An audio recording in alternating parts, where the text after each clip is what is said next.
কেমন আছো বন্ধুরা? আবার এলাম তোমাদের জ্ঞানচক্ষু গল্পটির শেষের অংশটুকু নিয়ে। আমরা আগে দুটো ভিডিও করেছি, তোমরা জানো।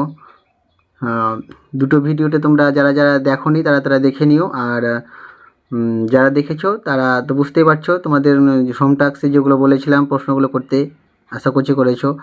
যারা যারা খুব ভালো রেজাল্ট করতে চাও তারা কিন্তু এভাবেই পড়বে, যেভাবে আমি পড়ে দিচ্ছি, লাইন বাই লাইন পড়িয়ে প্রশ্ন বের করে উত্তর করে দিচ্ছি, এরকমভাবে কিন্তু পড়বে। নচেত কিন্তু তোমরা ভালো নাম্বার পাবে না। কারণ এখন এমসিকিউ বা এসিকিউ এমনভাবে তোমাদের শর্টগুলো দেয়, প্রতিটা লাইন খুঁটিয়ে না পড়লে কিন্তু কিছুতেই সঠিক অ্যান্সারটা সহজেই করতে পারবে না। তাই এভাবেই কিন্তু তোমরা পড়বে। তো চলো আমরা কথা না বাড়িয়ে আজকে পড়াটা শুরু করি। আমাদের আগে দুটো ভিডিও যারা দেখোনি তারা দেখিয়ে নিও, আর যারা দেখেছো তাদেরকে খুবই ধন্যবাদ। চলো আজকের ভিডিওটা আমরা এখান থেকে শুরু করি। আমরা আগের দিন পড়েছিলাম, দু লাইন আগে থেকে পড়ি, তাই না? তো এই তবে কি সত্যিই তাই? সত্যিই তপনের জীবনের সবচেয়ে সুখের দিনটি এলো আজ? তপন মনে মনে এতদিন যেই দিনটির জন্য অপেক্ষা করেছিল, অধীর আগ্রহে ওয়েট করেছিল, সেই হঠাৎ করে সেই দিনটি এসেছে। মানে তার মেসো এবং তার ছোটো মাসি একসংখ্যা সন্ধ্যাতারা পত্রিকাটি নিয়ে তাদের বাড়িতে এসেছে। তখন তার বুকের রক্তটি ছলকে উঠেছিল, কারণ হঠাৎ করে তার মেসো এবং মাসি এসেছে এবং তাতে আবার হাতে একসঙ্গে সন্ধ্যাতারা পত্রিকা নিয়ে। এবং তার মনে হয়েছে তাহলে মনে হয় তার গল্পটি ছাপা হয়েছে সন্ধ্যাতারা পত্রিকায়। তার জন্য তার মনে হয়েছে যে তাহলে তার জীবনে সবথেকে সুখের দিনটি আজকে এলো। তাহলে সবথেকে তার জীবনে সুখের দিন কোনটি? উত্তর কী হবে? যেদিন তার ছোটো মাসি এবং তার মেসো তাদের বাড়িতে একসংখ্যা সন্ধ্যাতারা পত্রিকা নিয়ে বেড়াতে এসেছিল। তারপর দেখো, কিন্তু তাই কি সম্ভব? সত্যিকার ছাপার অক্ষরে তপন কুমার রায়ের লেখা গল্প হাজার হাজার ছেলের হাতে হাতে ঘুরবে? বলছে এটা কি সত্যি সত্যি সম্ভব যে তপনের লেখা, তপনের নিজের লেখা সবারই হাতে হাতে থাকবে? যেভাবে এতদিন ধরে তপন অন্যদের গল্প পড়েছে, অন্যদের লেখা গল্প পড়েছে, সেরকমভাবে তপন যেন নিজেকেই বিশ্বাস করতে পারে না। তারপর দেখো, পৃথিবীতে এমন অলৌকিক ঘটনাও ঘটে। তখন এই যে তার লেখা ছাপানোর ব্যাপারটা, তার লেখা ছাপার অক্ষরে তার নিজের নাম লেখা থাকবে তপন কুমার রায়, এই ব্যাপারটাকে তিনি তপন কীভাবে দেখছে? যেন অলৌকিক ঘটনা। সেটা যেন একটা অলৌকিক ঘটনা। কেন এটা অলৌকিক বলে তার মনে হচ্ছে? দেখো, কারণ এতদিন তপন কী ভাবতো? যে মানুষ কোনো লেখক নয়, মানুষ হয়তো আকাশ থেকে পড়া কোনো জীব বা অন্য কোনো গ্রহের প্রাণী যাকে চোখে দেখা যায় না। কিন্তু যখন সে জানলো যে তার মেসো, তার বাবা কাকার মতো লেখকও মানুষ, তো তখনই তার কী মনে হলো নিজেকে গল্প লিখতে। এবং যখন গল্প লিখলো তখন তার কী মনে হলো যে কবে গল্পটা ছাপানো দেখতে পাবে। এবং যখন সেই গল্পটা সত্যি সেই দিনটি উপস্থিত হলো, তখন সে আর বিশ্বাস করতে পারছে না নিজেকে যে সত্যি সত্যি এরকম অলৌকিক ঘটনাও ঘটে। তা ঘটেছে, সত্যিই ঘটেছে। তা ঘটেছে, কী হয়েছে? সত্যিই ঘটেছে। সূচিপত্রে নাম রয়েছে। সূচিপত্রে কী নাম রয়েছে? প্রথম দিন গল্প শ্রী তপন কুমার রায়। তাহলে তপনের এখানে দেখো পুরো নাম, এখানে প্রকৃত নামটা পেয়ে গেলাম। পুরো নাম কি তপনের? শ্রী তপন কুমার রায়। এটা একটা কোশ্চেন পেয়ে গেলাম। নেক্সট আর একটা কোশ্চেন পেলাম যে সূচিপত্রে কী না কী লেখা ছিল? উত্তর হবে প্রথম দিন ব্যাকেটে গল্প, তারপরে শ্রী তপন কুমার রায়। ঠিক আছে? তারপর দেখো, সারা বাড়িতে শোরগোল পড়ে যায়। মানে সারা বাড়ি কি হইচই, একদম হইচই পড়েছে। সারা বাড়িতে তপন গল্প লিখেছে, তার লেখা ছাপা হয়েছে, এটা যেন বিশাল একটা আনন্দের একটা খবর, বিশাল একটা উত্তেজনার খবর। তপন তো আহ্লাদে একদম আটখানা হয়ে যায়। তপনের লেখা গল্প পত্রিকায় ছাপা হয়েছে, ওর লেখক মেসো ছাপিয়ে দিয়েছে। পত্রিকাটি সকলের হাতে হাতে ঘোরে, সকলেই একবার করে চোখ বোলায় আর বলে, বারে চমৎকার লিখেছে তো। সবাই কি বলে? সবাই একবার করে দেখে পত্রিকাটি, দেখে তপনের লেখা গল্পটি সেখানে আছে এবং দেখে যে তাই তো, সত্যিই তো তপনের লেখা গল্পটি আছে। এবং সবাই তপনকে কী করে? সাবাস দেয়, সবাই তপনকে উৎসাহ দেয় যাতে আরও সেই গল্প লিখে, বলে বাহ বেশ হয়েছে, ভালো ছাপা হয়েছে তো, বেশ লিখেছে তো, চমৎকার, এইসব তপনকে সবাই বলে। তারপর দেখো, মেসো অবশ্য মৃদু মৃদু হাসেন, বলেন একটু আধটু কারেকশন করতে হয়েছে অবশ্য, নেহাত কাঁচা তো। আচ্ছা, নেহাত কাঁচা তো বলতে কী বোঝানো হয়েছে? এটা বলতে বোঝানো হয়েছে যে তপন তো এই জীবনে প্রথম গল্প লিখেছে, তাই এইরকম একটু একটু ভুল হতেই পারে। আমরা যখন জীবনে আমাদের প্রথম কোনো কাজ করি, তো সেরকমভাবে ভুল হয়, অনেকেরই ভুল হয়। সেরকমভাবে গল্প লেখাটা নেহাত ছোটো কাজ নয়, অনেক মহৎ একটা কাজ, তো একটা ট্যালেন্টেড ব্যাপার থাকা দরকার।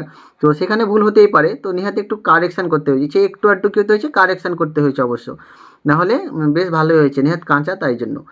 এবার কি বলে মাসি, কী বলে দেখো, মাসি বলে তা হোক নতুন নতুন অমন হয়। আচ্ছা, তা নতুন নতুন অমন হয় বলতে কী বোঝানো হয়েছে, এখানে একটা প্রশ্ন আসতে পারে।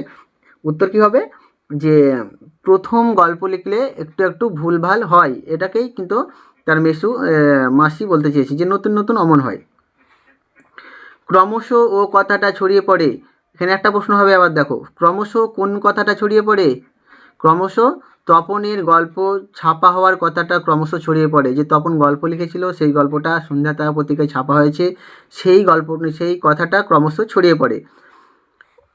ওই কারেকশানের কথা, আবার শুধু গল্পটা লেখার কথা ছড়িয়ে পড়ে না, সঙ্গে সঙ্গে আরেকটা কী লেখা কথা ছড়িয়ে পড়ে দেখো, আর ওই কথাটাও ছড়িয়ে পড়ে কারেকশানের কথা, যে তার মেসো বললো না যে একটু আধটু কারেকশান করতে হয়েছে, অবশ্য এই কারেকশানের কথাটা বারবার উঠে আসে। তখন বাবা বলেন, তাই, তা নইলে ফট করে একটা লিখলো আর ছাপা হলো। মেজো কাকু বলেন, তা ওরকম একটা লেখক মেসো থাকা মন্দ নয়, আমাদের থাকলে আমরাও চেষ্টা করে দেখতাম। তার মেজো কাকু কী বলেন, যে এখানে একটা প্রশ্ন আসতে পারে যে মেজো কাকু কী বলেন, মেজো কাকু বলেন তা ওরকম একটা লেখক মেসো থাকা মন্দ নয়, তা যদি তাদের থাকতো তাহলে তারাও কী করতো, একটা গল্প লিখে চেষ্টা করে দেখতো ছাপানোর জন্য। তার বাবা কী বলেন গল্প লেখার ব্যাপারে, বাবা বললেন, তাই, না হইলে ফট করে একটা লিখলো আর অমনি ছাপা হলো। মানে তার বাবাও যেন একটা তাচ্ছিলের ভাব করে বলেন। আবার এদিকে কারেকশানের কথাটাও কি আর বারবার ছড়িয়ে পড়ে, এদিকে তার মেজো কাকু একটু ঠাট্টা করে, বাবা ঠাট্টা করে, কারেকশানের কথা চলে, তখন আস্তে আস্তে যে দিনটি তার সবচেয়ে জীবনের সুখের মনে হচ্ছিল, শেষটা দেখো আস্তে আস্তে একটুখানি তপনের মনে একটা প্রসন্নতা, একটা কেমন যেন দুঃখ দুঃখ ভাব চলে আসবে পরবর্তীতে আমরা যাবো যখন। দেখো, ছোটো মাসি আত্মপ্রসাদের প্রসন্নতা নিয়ে বসে বসে ডিম ভাজা আর চা খান। তাহলে তপনদের বাড়িতে এসে ছোটো মাসি কী খেয়েছিল, প্রশ্ন আসতে পারে। তো দেখো, ডিম ভাজা আর চা খায়। মেসো কী খেয়েছিল, মেসো শুধু কফি।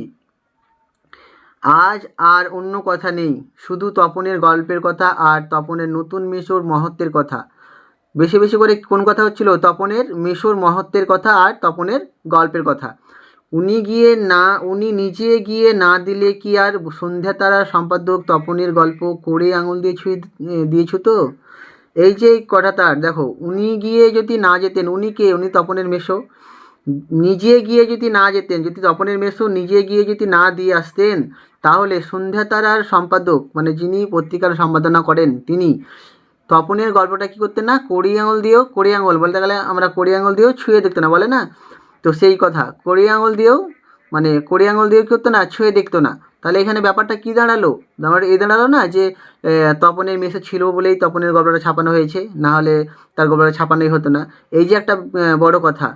তারপর দেখো, তপন যেন কোথায় হারিয়ে যায়, এই সমস্ত কথাবার্তার মধ্যে তো কারেকশানের কথা, তার বাবার বলা কথা যে তা নইলে ফট করে লিখলো আর ছাপা হয়ে গেল, মেজো কাকুর বলা কথা যে ওরকম একটা মেসো থাকলে তারাও চেষ্টা করে দেখতো, তারপরে এই যে কারেকশান করে দেওয়ার কথা সমস্ত কিছু, তারপরে আবার এই যে নিজে গিয়ে যদি না বলতো তাহলে সন্ধ্যাতারা পত্রিকা কড়ি আঙুল দিয়েও ছুঁয়ে দেখতো না, এই কথাগুলো, সমস্ত কথাগুলো শুনে শুনে তপন যেন কোথায় হারিয়ে যায়।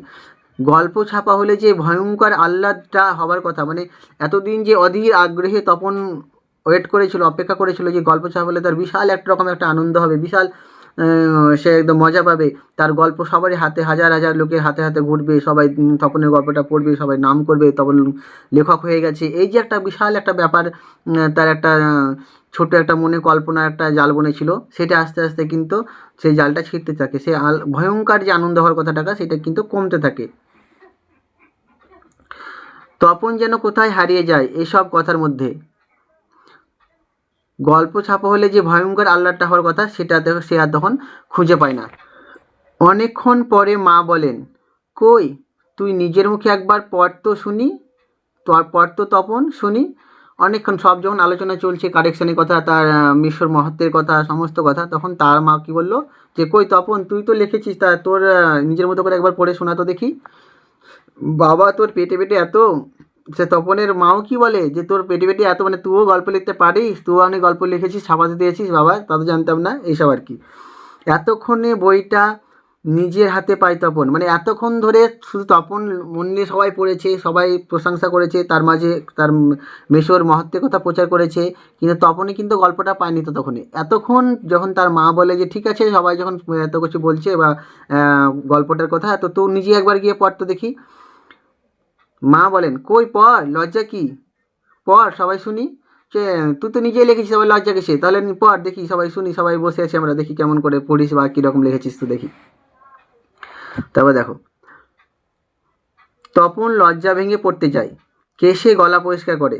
জেনারেলি যেভাবে সবাই যদি বাড়ির বড়রা থাকে এবং কিছু একটা হলে লজ্জা পায়, সেরকমভাবে তপনও লজ্জা পায়, তারপরে করে আর কি, যেরকম আমরা সবাই করি। তারপরে পড়তে শুরু করে। কিন্তু এ কি, এসব কি পড়ছে তপন, এ কার লেখা, এর প্রত্যেকটা লাইন তো নতুন আনকোড়া, তপনের অপরিচিত। এই লাইনটা খুবই ইম্পর্টেন্ট, ভেরি ভেরি ইম্পর্টেন্ট। এর মধ্যে তপন কোথা। দেখো, তপনের নিজের লেখা গল্প তার মেসোকে ছাপাতে দিয়েছিল। তার মেসো কী করেছে, কারেকশন করে তার নিজের পাকা হাতে ভালোভাবে গল্পটা সাজিয়ে গুছিয়ে লিখে দিয়েছে। এবং তপন যখন দেখছে নিজে পড়তে গিয়ে, তো তপনের লেখা কিছু নেই। তপন বুঝতেই পারছে না যে কার লেখা পড়ছে। তাই কী বলছে, দেখো এসব কী পড়ছে তপন, এ কার লেখা, প্রত্যেকটা লাইন তো নতুন আন করা। প্রত্যেকটা লাইন কি নতুন আন করা, তপনের অপরিচিত। কেন, কারণ যে গল্পটি তপন ছাপাতে দিয়েছিল, সেই গল্পটি তপন এখন দেখতে পাই না। তার নতুন মেশো তার পাকা হাতের দক্ষতায় সে সমস্ত গল্পটা লিখে দিয়েছে। তার মানে মেশো তপনের গল্পটিকে আগাগোড়াই কারেকশন করেছেন, অর্থাৎ নতুন করে লিখেছেন নিজের নিজের পাকা হাতে কলমে। তার মানে মনে মনে পড়ছে, আর তপন কী ভাবছে, যে যে গল্পটি তপন দিয়েছিল সেই গল্পটি এখানে নাই, তার মানে তার মেশো সব কিছু পরিবর্তন করে নতুন করে লিখে দিয়েছেন।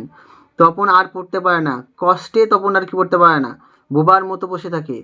তারপর ধমক খায়, কী রে, তোর যে দেখি পায়া ভারী হয়ে গেল, সবাই শুনতে চাইছে তবু পড়ছিস না, নাকি অতি আহ্লাদে বাক্য হয়ে রে গেল। আচ্ছা, তার মা কি বলছে দেখো, যে কী ব্যাপার, সবাই পড়তে বলছে তাও পড়ছিস না কেন, এতক্ষণ ধরে সবাই শুনতে চাইছে, পড়তে পড়তে তোর কী হলো, পায়া বাই হয়ে গেলো নাকি, বেশি আনন্দ পেয়েছিস বা খুবই মজা হয়েছে বা লেখক হয়ে গেছিস, এই সব আর কি, যে পড়ছিস না। কিন্তু তপন কিসের জন্য পড়ছে না, তপন আসলে তার গল্পটা নিজের মধ্যে নিজে খুঁজেই পায় না নিজেকে। তপন গল্পের মধ্যে সে লিখেছিল এক, তার মেসো ছাপিয়ে দিয়ে গেছে অন্য, তার জন্য তপন নিজের মধ্যে নিজেকে গল্পের মধ্যে খুঁজেই পায় না, তার জন্য আর পড়তে পারছে না, মুখে যেন কথা আটকে গেছে, বোবার মতো বসে আছে। তারপরে দেখো, তপন গড়গড়িয়ে পড়ে যায়, তপনের মাথায় ঢোকে না সে কি পড়ছে, তবু ধন্যি ধন্যি পড়ে যায়। আর একবার রব ওঠে, তপনের লেখক মেশো তপনের গল্পটি ছাপিয়ে দিয়েছে। আবার কি রব ওঠে, তপনের মেশোর কথা, তপনের মেশো যে গল্পটি ছাপিয়ে দিয়েছে সেই গল্পের কথা, সেই রবের কথা আবার কিন্তু ওঠে। সবাই বলে যে তপনের মেশো আছে বলে ছাপিয়ে দিয়েছিল, তপন মেশো না থাকলে ছাপানো হতো না, কড়ি আঙুল দিয়ে ছুতো না, সুন্দর পত্রিকার সম্পাদক, এইসব আর কি। তারপরে কারেকশনের কথা, এই সমস্ত বারবার উঠতে থাকে। তারপর দেখো, তপন বইটা ফেলে রেখে চলে যায়, তপন ছাতে উঠে গিয়ে শার্টের তলাটা তুলে চোখ মোছে। তপনের মনে হয় আজ যেন তার জীবনের সবচেয়ে দুঃখের দিন। এটা খুবই ইম্পর্টেন্ট লাইন, খুবই ইম্পর্টেন্ট লাইন। তপনের মনে হয় আজ যেন তার জীবনের সবচেয়ে দুঃখের দিন। কোন দিনটাকে তপনের সবচেয়ে দুঃখের দিন বলে মনে হয়েছে, তাহলে দেখো আগে আমরা পড়েছিলাম আগের দিন কি, যে আগে আজ এলো, আর তপনের জীবনে সবচেয়ে সুখের দিন এলো। কোন দিনটা সুখের দিন ছিল, যেদিন তার মেসো এবং তার মাসি একসঙ্গে সন্ধ্যাতারা পত্রিকা নিয়ে তাদের বাড়িতে এসেছিল। কিন্তু দেখো সেই দিনটি ক্রমাগত আস্তে আস্তে কীভাবে দুঃখের দিনে পরিণত হয়ে গেল।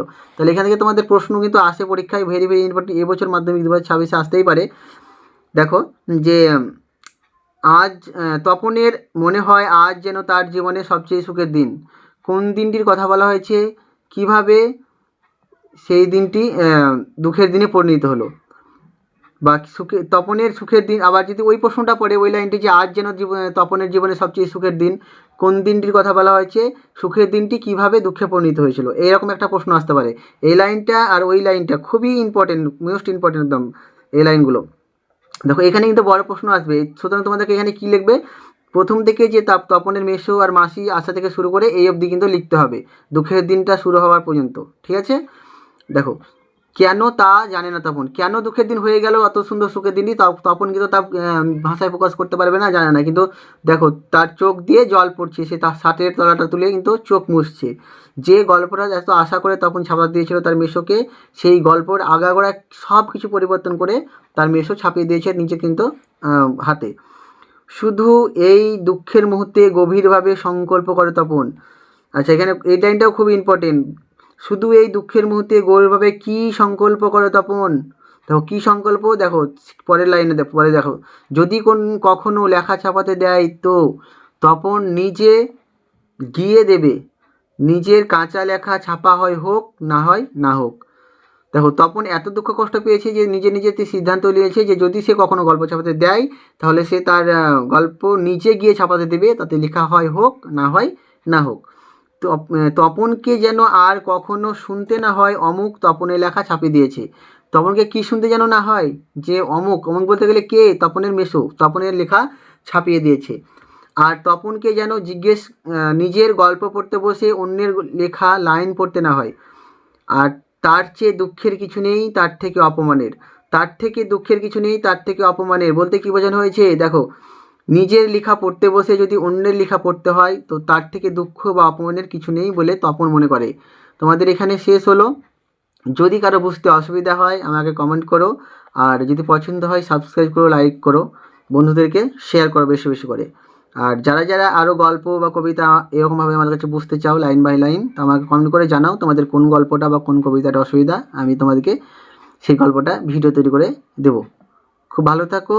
আর নেক্সট দিন তোমরা চাইলে, যদি তোমরা চাও যে এই জ্ঞানচক্ষু গল্পের 2026-এর কী তোমাদের প্রশ্ন ইম্পর্টেন্ট এই বছরের জন্য, তাহলে আমাকে কমেন্ট করো, আমি তোমাদের ইম্পর্টেন্ট প্রশ্নগুলো নিয়ে একদিন একটা ভিডিও করে দেবো। ওকে, বাই, ভালো থাকো।